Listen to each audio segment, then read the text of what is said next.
it used to be very easy to identify when somebody was reaching out to you via a mass message in your inbox, whether it be on LinkedIn or your personal email. Used to be very easy to identify that stuff. With AI, it's also become a little bit more difficult. But what I've also tend to notice is that a lot of people will be very lazy with their prompts and not being familiar with a lot of the ways that they could modify their prompts for their email responses.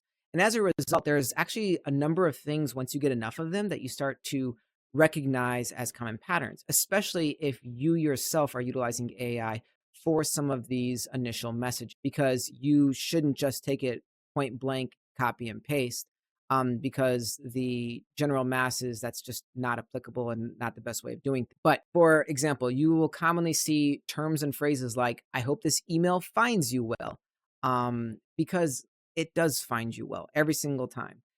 Things like saying sir, comma, right? It's an odd thing because depending on the situation, it's just not typically a way that you would expect people to be interacting with you. You'll also see large words that are introduced periodically that just give it a lot of extra fluff and words, which doesn't always work out with what would otherwise be a normal person writing. I was impressed by. Well, that's another thing is why do you use I was impressed by? It's just because of the way the models have been taught.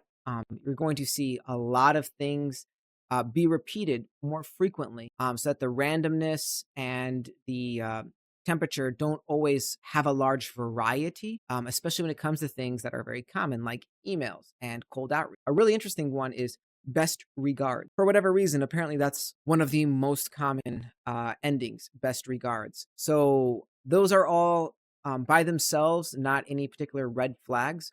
But when you see a combination of them or similar terms, it sticks out that it was generated by AI. You're part of a mass message. And especially if there's something along the lines of, if this doesn't work for you, if you can please send it to somebody else who it would work for, etc. That's also a situation where either A, it's not the best setup, or B, it's once again just trying to get it to the masses.